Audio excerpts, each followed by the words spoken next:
welcome back to another video with Emma and Kian. Couldn't get my words out then. We're here today at Doncaster Racecourse for the start of the St Ledger Festival. Yes, it is Ladies' Day. It is. So come with us for a day. It's a little bit breezy. We're going to see what we can get filmed here.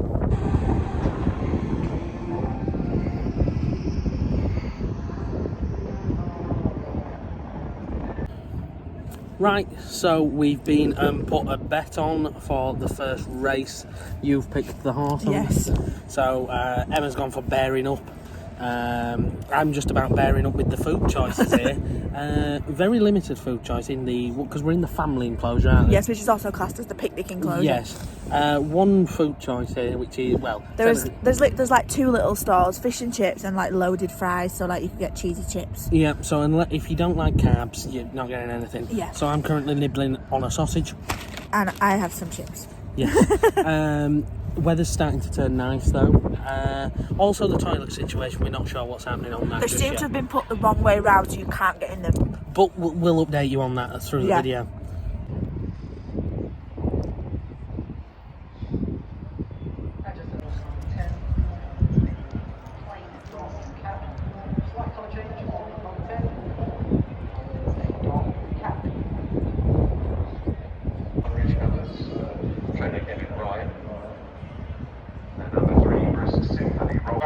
Shot in a white jacket, beginning to run on quite strongly. Moving on in pursuit of Farrell, really beginning to lead left. And Gwen John is eroding the deficit. On down towards the last half furlong.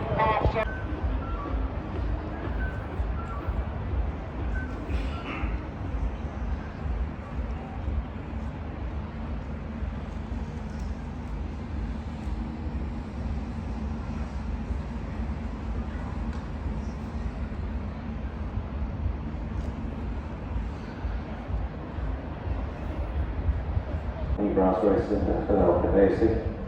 Maroon and blue colours for Christophe Soumillon on 6 Sugar Island for Aidan O'Brien, Westerbird, Sue Magna, Michael Tabor and Derek Smith. And then Moon Target, Luke Morris and the Cheesy Park Stud Silks of red, white and blue for Sir Mark Prescott. Followed by the Juddmonte representative, Pacific Mission, Colin Keane riding for Andrew Baldwin, green and pink with the white sleeves. And then blue and white with a red cap for 4 rows, leading the stalls. Early Swift Winds, a little isolated from the others on the left of the group as they go through the first of 8 furlongs to Group 2, Betfred, Mayhill Stakes and favourite Moon Target in the red, white and blue has got a handy position towards the right, tracking time for showcasing the yellow cap. Sugar Island in the slipstream of that there, and then Eyelid in the silver with the claret cap and Pacific Mission in that group of 5.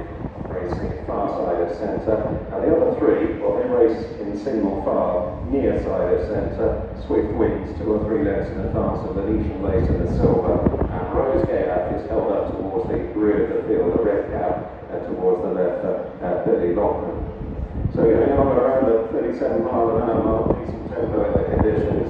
Time for showcasing on the right, one from the right, Sugar Island. White-faced Moon Target right alongside Pacific Mission Pink Cap joining in. And then Venetian Lace one from the left.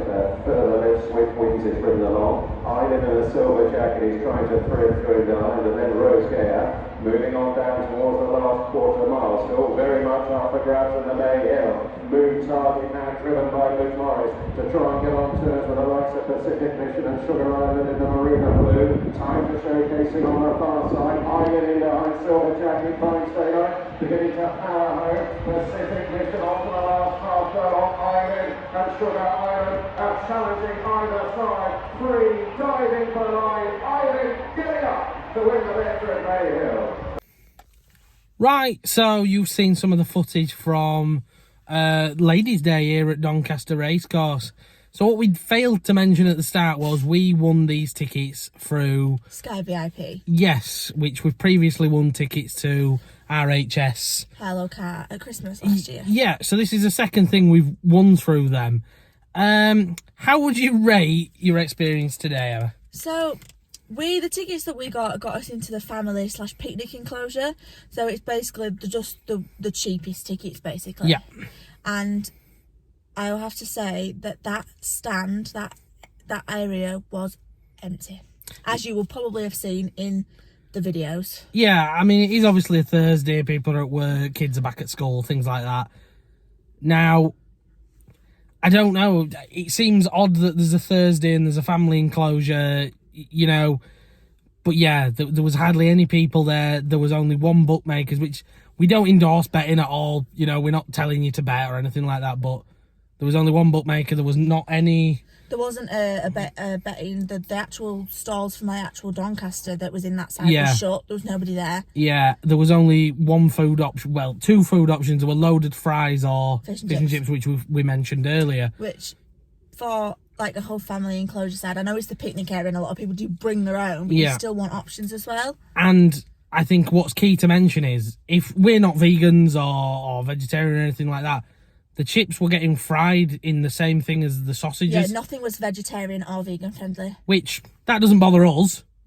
But if, for other people, that would be a bit of an alarm bell. Also, the toilet situation.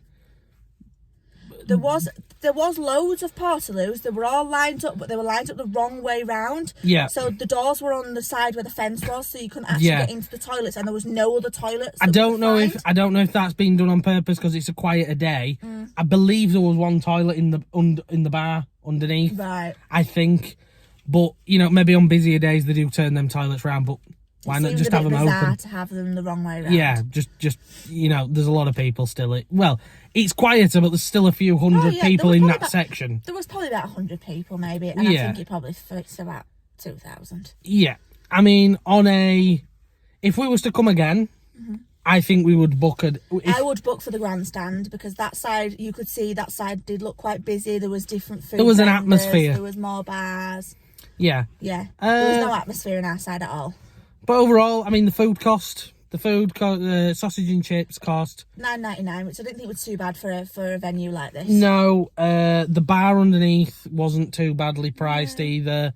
We got a couple of Pepsis, didn't we? And it was £7, something like that. So £3.50 a pint, which isn't too bad for a venue like this. So overall, it's well priced. Yeah, the prices weren't too bad. I just think that the section we won the tickets for needs a little bit of work, possibly. We didn't do very well choosing the horses either. No, I got a third place in one race, and that was it. Yeah, and don't talk about me. Mine just bring up the rear, let's be honest. So we're going to go and battle the traffic now to get home. You'll hopefully be seeing us in some videos very soon. In the coming months, we'll start posting again, and in the near future, there'll be a lot more videos coming. Thank you. See you later, and like and subscribe this video.